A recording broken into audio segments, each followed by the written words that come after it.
살아계신 하나님 아버지, 오늘 저희 마음에도 살아계셔서 저희가 아버지의 말씀을 들을 때 음, 마음으로 받아들이고 또 기쁨으로 받아들일 수 있도록 인도하여 주시옵소서. 예수님의 이름으로 기도합니다.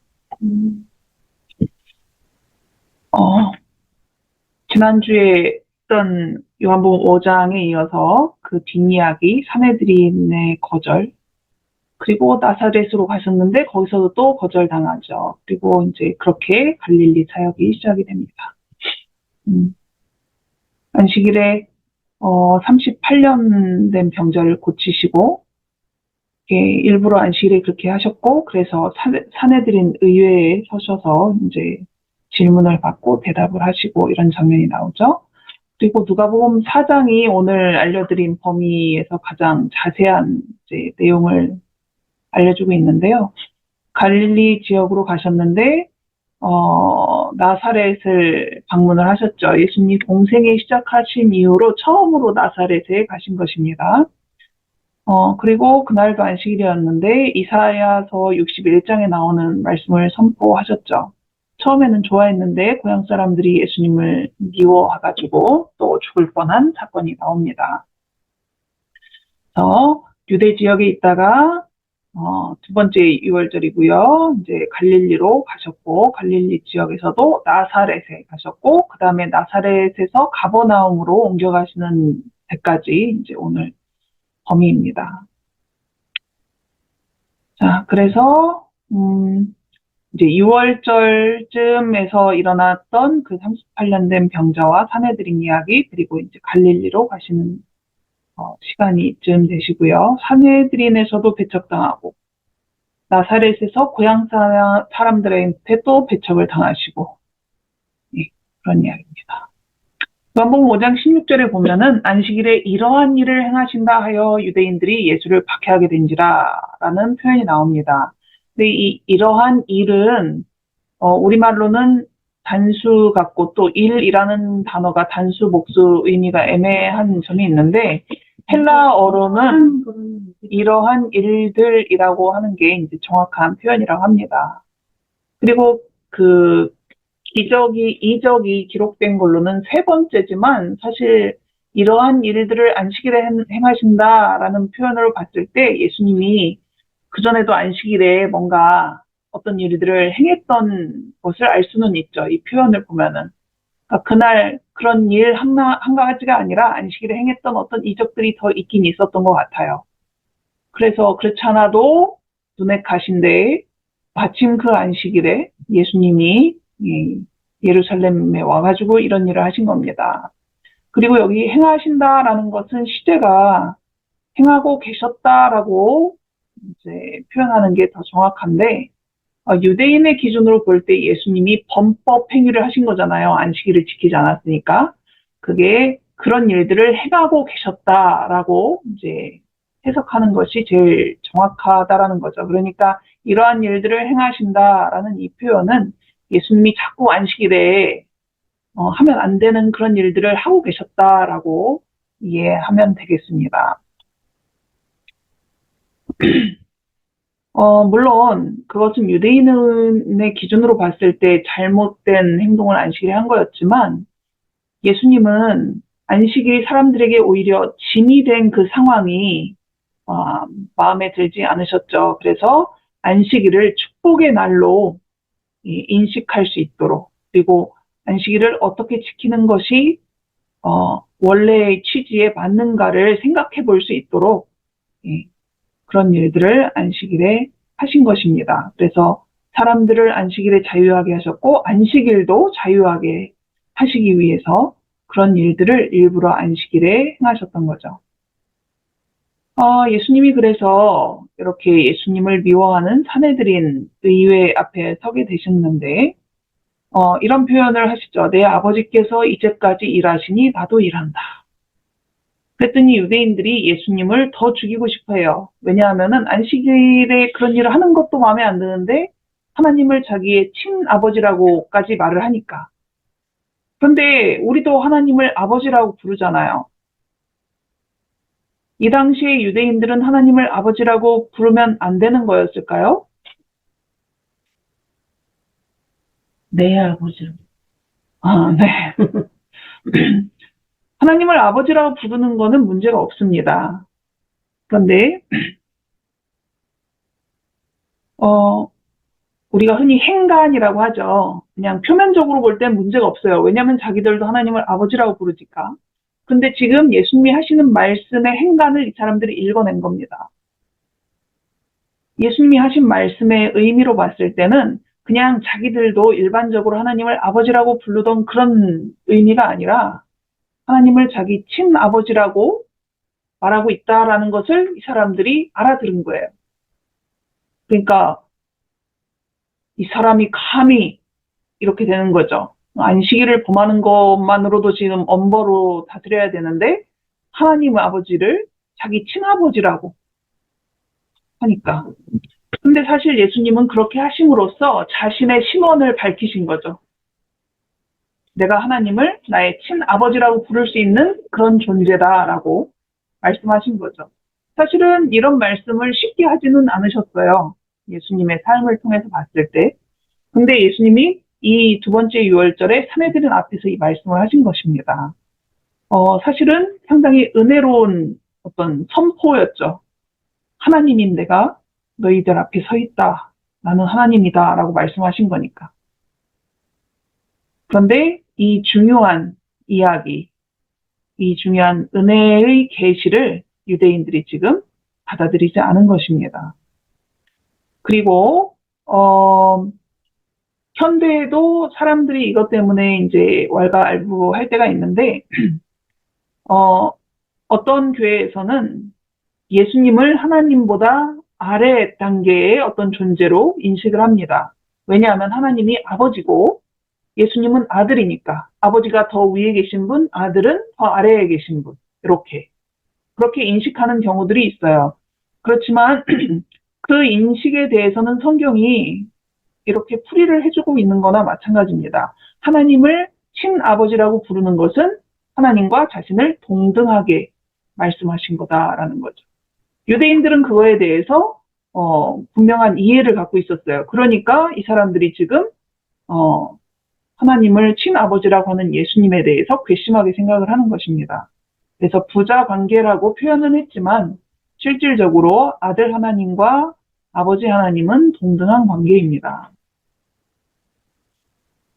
자, 이 말을 들었던 랍비들 또는 사내들인 의원들이 빛을 또는 진리를 받아들이고자 하는 욕망을 조금이라도 느꼈더라면 그들은 예수께서 진리를 말씀하고 계심을 확신하였을 것이다 라고 얘기하고 있어요. 이 사내들인 의원 중에 한 명이 요한복음 3장에 등장을 했었죠. 예. 이 사람도 아마도 이 사내들인 앞에 예수님이 불려왔을 때 거기에 있었을 것입니다. 니고데모도 그 자리에 있었을 확률이 크죠. 이름이 등장하지는 않았지만 니고데모는 예수님이 하시는 이야기를 들을 때 어떤 생각을 하고 있었을까요? 문득 그런 궁금증이 나왔습니다. 물론 이거에 대해서는 성경이나 예언의 신이 말하지 않아요. 니고데모는 이미 첫 번째 유월절, 그러니까 지금으로부터 한 1년 전쯤에 예수님과 독대를 했었고 그 이후로는 성경을 새로운 관점, 새로운 시각으로 연구하고 있었죠. 그 다음 유월절에 예수님이 사내들인 앞에서 자신이 누군지를 밝히시고 또 왜 그런 일을 하는지에 대해서도 밝히실 때 니고데모는 다른 사람들하고는 좀 다르게 그 예수님의 말씀을 듣지 않았을까라는 것을 생각할 수 있습니다. 21절에 보면 아버지께서 아무도 심판하지 아니하시고 심판을 다 아들에게 맡기셨으니 이런 말, 심판이라는 단어가 나왔죠. 지금 사내들이는 예수님을 그 앞으로 데리고 왔을 때 왜 데리고 왔냐면 여러 가지 목적이 있을 수 있지만 그 중에 한 가지는 우리가 너의 잘못을 심판하리라 라는 의도로 데려온 거잖아요. 너가 잘못했어. 그러니까 우리의 법에 의해서 너를 우리가 재판할 거야, 심판할 거야 라고 그런 의도로 이제 데리고 왔는데 예수님은 심판이 자기에게 맡겨진 일이라고 얘기를 하는 겁니다. 그죠? 그리고 자신이 심판을 하는 것은 듣는 대로 심판한다라고 이야기합니다. 그리고 자신의 심판은 의롭다라는 말씀을 하세요. 이런 말들 속에는 지금 자신을 예수님을 그곳으로 소환한 사내들인에 앉아있는 그 의원들, 바리새인들, 서기관들이 심판을 할 수 있는 자격이 있는가, 또는 그들의 심판은 과연 정당한가에 대한 반론을 제기하는 것과 비슷한 거죠. 제사장들과 관원들은 그리스도의 사업을 정죄하는 재판관으로 자처하였지만 예수께서는 자신이 그들의 심판자요 온 지상의 심판자이심을 선언하셨다. 하지만 예수님이 이 땅에 오신 것은 심판이 아니라 구원하려고 오셨다라고 얘기를 하죠. 예수님이 하고 싶은 것은 심판이 아니고 나는 너희들이 회개하고 구원받기를 원한다, 깨닫고 나를 따르기를 원한다라는 말씀인 거죠. 그래서 예수님은 피고인으로 불려오셨는데 어떤 면에서는 고소자가 되신 거죠. 지금 예수님은 율법을 범했다라는 어떤 죄가 있기 때문에 불려온 거잖아요. 그런데 예수님께서 말씀을 하실 때 이 듣고 있던 사내들인 의원들이 반박을 할 수가 없었어요. 왜냐하면은 예수님이 하시는 말씀이 옳았기 때문이죠. 그리고 그런 말씀들을 통해서 예수님께서는 그들이 잘못된 마음을 가지고 있다, 그리고 성경을 잘못 알고 있다라는 것을 꾸짖고 계신 것입니다. 백성의 지도자들이라고 그들이 택함을 받았고 백성들에게 성경을 가르치는데 너무나 잘못된 인간들이 만든 법을 가지고 가르치고 있었으니까요. 자, 이 말씀은 성경에서 유명한 성경절 중에 하나입니다. 너희가 성경에서 영생을 얻는 줄 생각하고 성경을 연구하거니와. 지금 이 말을 듣는 것은 사내들인 의원들이고 또 백성들이 있었을 수도 있겠죠. 이 성경이 곧 내게 대하여 증언하는 것이니라. 그러나 너희가 영생을 얻기 위하여 내게 오기를 원하지 아니하노라. 너네들이 성경을 제대로 연구한다면 이 일을 행하는 내가, 이 말을 하고 있는 내가 누구인지를 깨달을 수 있었을 것인데 그런 마음이 아니기 때문에 나에게 들으려 하지 않고 나를 메시아로 인정하지 않는다라는 어떤 슬픈 말씀이죠. 이 말씀을 하실 때 예수님이 얼마나 슬펐을까를 생각해 보면 좀 더 이해가 잘 되실 것 같아요. 그래서 시대의 소망에는 이런 문장이 있습니다. 말씀 속에 나타난 그리스도. 당시에는 구약 성경이겠죠. 그들이 백성들에게 가르쳤던 그 말씀 속에 나타난 그리스도를 그분이 실제로 오셨는데 거절을 했고 그 말은 우리 하나님을 거절한 것이다 라고 볼 수 있습니다. 이런 슬픈 상황이고 답답한 상황이지만 그래도 깨달은 이들이 있었다라고 합니다. 제사장들, 랍비들, 사내들인해서 이 예수님의 말씀을 듣고 이 사람들은 오히려 깨닫고 회개한 것이 아니라 예수님을 죽이고 싶은 살인적인 증오심이 생겼다라고 했어요. 그래서 예수님을 여기로 불러왔을 때는 백성들이 졸졸 따라다니는 예수님의 어떤 권위가 율법에 어긋나니까 잘못됐다라는 것을 딱 보여주기 위해서 그렇게 한 건데 그 일이 실패한 거죠. 오히려 백성 중에 많은 사람들은 예수님의 말씀으로 깨달은 것들이 더 많아졌고, 그리고 안식일에 이 아픈 사람을 고쳐주신 것도 기쁜 일이다, 반가운 일이다라고 인식하게 되었죠. 이런 일이 있고 난 후에 예수님은 이렇게 꾸짖었지만 사내들은 예수님을 받아들이지 않고, 그리고 요한이 옥에 갇혔다는 소식을 들은 다음에 갈릴리 지역으로 옮겨가셨습니다. 갈릴리로 가셨는데 첫 번째로 가셨던 이제 기록에 나와 있는 곳은 나사렛이죠. 이전에도 갈릴리 한번 가셨는데 그때는 나사렛에 가지 않았어요. 아까 처음에 말씀드린 것처럼 공생을 시작한 이후로는 처음으로 나사렛으로 가신 것입니다. 그리고 이 나사렛에서 거절을 당하시고 가버나움으로 가시는 이야기로 이제 오늘 이야기가 끝나는데요. 일단은 나사렛에서 있었던 일을 보도록 하겠습니다. 자라나신 곳. 태어난 곳은 아닙니다. 태어난 곳은 어디죠?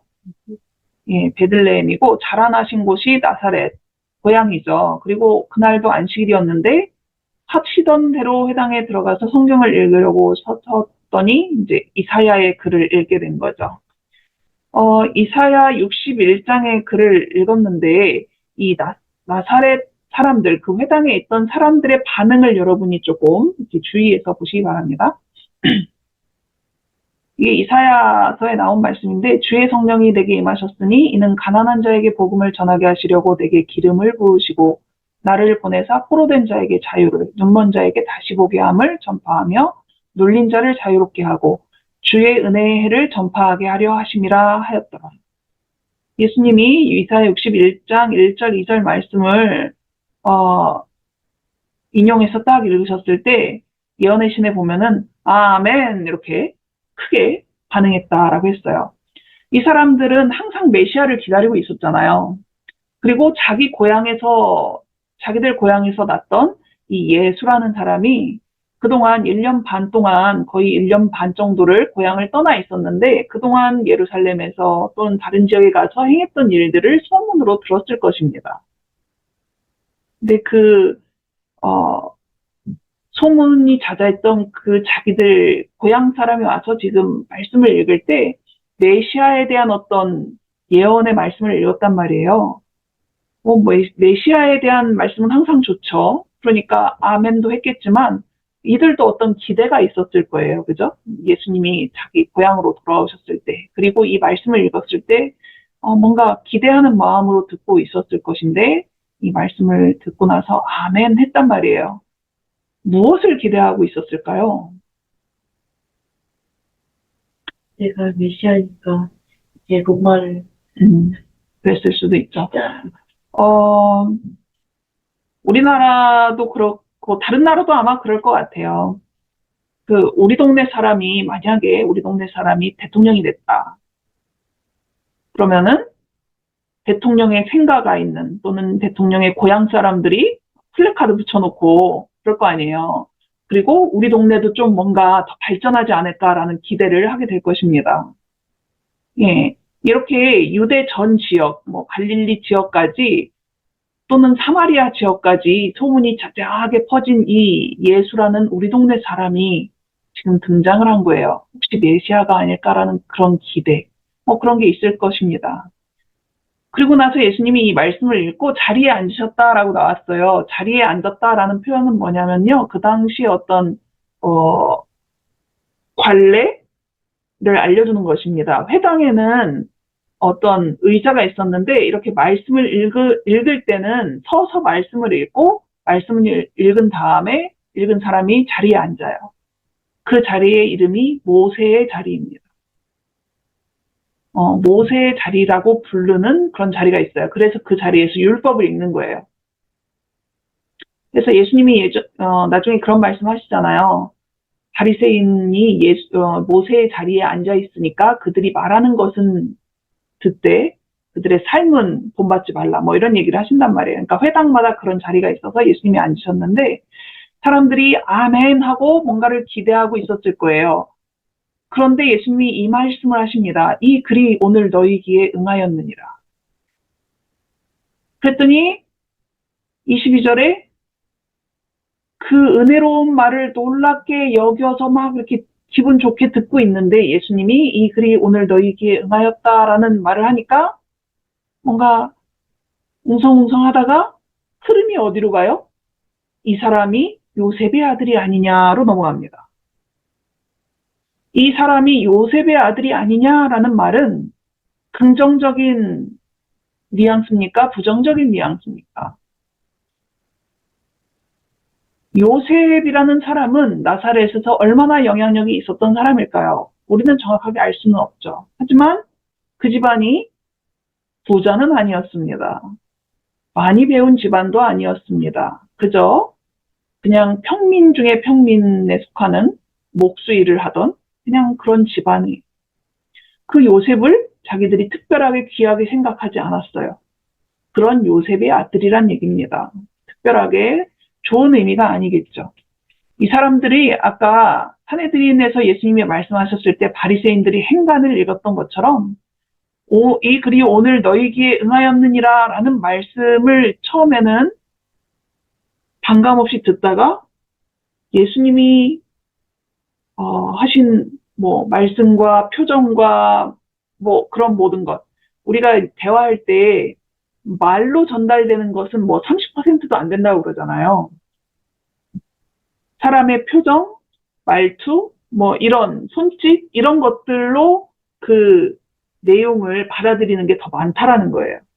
지금 예수님이 이 말씀을 하시고 이 글이 오늘 너희에게 응하였다라고 하실 때 사람들이 이 말만 들은 것이 아니라 예수님의 표정과 뭐 그런 모든 것들을 지금 듣고 있었다는 거죠. 그런데 예수님의 의도를 어느 정도 깨달은 거예요. 깨닫고 나니까 기분이 나빠졌어요. 나빠지고 뭐야 이거 지금 자기들이 어느 정도 기대를 했다가 기대가 꺼지면서 요셉 아들이잖아. 우리 다 알잖아. 그 집안 알고 뭐 그 집안 특별한 것도 없고 뭐 이렇게 되는 거죠. 예수님이 하신 말씀은 이 사람들이 이 말씀이 오늘 너희에게 응하였다 이 말은 이 사람들이 악의 권세로부터 구원받아야 할 죄수고 흑암 가운데서 진리의 빛을 필요로 하는 자들이라라고 얘기를 하신 거예요.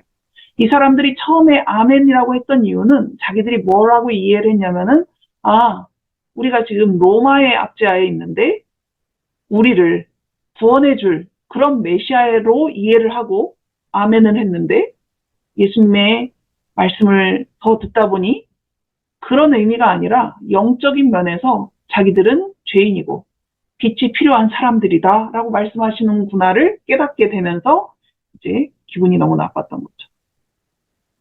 자부심도 손상을 입고 어떤 면에서는 공포심이 일어나고 왜? 죄인이라고 했으면 심판을 받아야 되잖아요. 그리고 자기들이 원하던 일을 이 예수가 하지는 않을 것 같은 것을 깨달은 거죠. 그러면서 점점 화가 났습니다. 사람들은 원하던 게 있었어요. 그런데 예수님은 그 사람들이 원하던 걸 주지 않으셨죠. 예수님은 그들이 원한 것을 주신 게 아니라 그들에게 필요한 것을 주고 싶으셨습니다. 예수님이 이 유다를 로마로부터 구원하여 내겠다라는 말씀은 한마디도 하지 않으셨어요. 그리고 자기들이 원하던 것을 이루실 것이라는 아무런 암시도 나타나지 않은 거죠. 이들의 실망과 분노를 예수님이 읽고 나서 뭐라고 하셨습니까? 너희가 반드시 의사야 너 자신을 고치라 하는 속담을 인용하여 내게 말하기를 우리가 들은 바 가버나움에서 행한 일을 내 고향 여기서도 행하라 하리라. 뭐 이거는 일종의 속담이었겠죠. 그런데 속담의 뜻이 지금 뭐예요? 밑에 있는 거가 되겠죠. 우리 소문 좀 들었어. 그런데 고향에 왔으니까 여기서도 좀 우리가 원하는 것 좀 해봐. 뭐 이런 그런 말을 너네들이 원하는 게 그거지라고 얘기하는 거예요. 말씀을 듣고자 하는 게 아니라 그저 진리를 원하는 게 아니라 그들이 원하는 것을 얻고 싶어하는 그 말을 하셨죠. 그러면서 엘리야 시대의 과부, 엘리사 시대의 그 문둥병 환자였던 나만에 대해서 이야기를 하십니다. 엘리야나 엘리사는 어느 나라 사람이었습니까? 네, 이스라엘 사람이었어요. 엘리야가 3년 반 동안 비가 내리지 않겠다라고 했을 때 하나님이 처음에는 그리 시냇가에서 지내게 하시다가 나중에는 어떤 과부집으로 보내잖아요. 이스라엘에는 과부가 한 명도 없어가지고 그 멀고 먼 시돈의 사렙다까지 가가지고 과부집에 들어가라고 하신 걸까요? 이스라엘에도 분명히 과부들 많았을 텐데 엘리야가 감으로 인해서 그 과부집은 복을 받았잖아요. 그런데 이스라엘의 많은 과부들은 왜 그 복을 받지 못했냐 이 말이에요. 엘리사가 활동하던 시기에 나병 환자가 이스라엘에는 하나도 없었을까요? 심지어는 나중에 엘리사의 종이었던 게하시도 나병이라는 것을 걸리게 되잖아요. 근데 게하시도 나았다는 얘기도 없고 딱 한 사람 나왔다는 소식이 들었는데 그건 나아만이었고 아람 사람이었잖아요. 어째서 이스라엘 사람들은 이런 위대한 선지자가 있을 때 한 사람도 복을 받지 못하고 나음을 입지 못했는가를 말씀하시는 거죠. 그들의 은밀한 생각을 드러내심으로 당신의 신성의 증거를 그들에게 보이셨다. 비록 이적을 행하지는 않으셨지만 거기 그들 앞에 서 있는 요셉의 아들이 그들이 알고 있던 요셉의 아들이 아니라 거룩하신 분이라는 그 능력을 드러내신 거예요. 그들의 마음의 생각을 드러내심으로 인해서. 하지만 그들이 원했던 건 그것이 아니었죠. 그리고 그들이 죄를 지적받았을 때 오히려 더 분노하여 예수님을 죽이려 하는 장면이 나옵니다. 이렇게 고향에서 가버나움으로 옮겨가게 되셨는데 예수님은 그런 그들이 너무나 불쌍하고 구원하고 싶으셔서 몇 개월 후에 다시 나사렛으로 가십니다. 다시 한번 나사렛 사람들에게 기회를 주고 싶으셨던 거죠. 그러나 그때에도 나사렛 사람들은 예수님을 받아들이지 않았습니다. 그래서 어떤 동네에서는 예수님을 정말로 환영했던 어떤 동네에서는 예수님이 그 동네를 지나가신 다음에 그 동네에 아픈 사람이 한 사람도 남지 않았다라고 했는데 나사렛은 겨우 몇 사람만 병고침을 받았다라는 기록이 나와요. 예수님을 믿음으로 받아들이지 않았기 때문에. 자, 마무리를 하도록 하겠습니다. 말을 너무 빨리 했나? 자, 예수님은 사람들의 욕망을 채워주지 않으십니다. 심지어는 자신의 욕망으로도, 욕망을 위해서도, 그죠? 식욕을 위해서도, 아니면 몸의 피곤함을 위해서도 이적을 한 번도 행하지 않으셨어요. 사람들의 어떤 호기심이나 욕망을 채워주기 위해서 이적을 한 번도 베풀지 않으셨습니다. 그래서 배척당하셨죠. 그렇지만 그 예수님은 사람들에게 필요한 것을 공급하시는 분이십니다. 예수님은 그런 방법으로 사람들에게 가셨고 그렇게 사람들을 구원하는 일을 행하셨죠.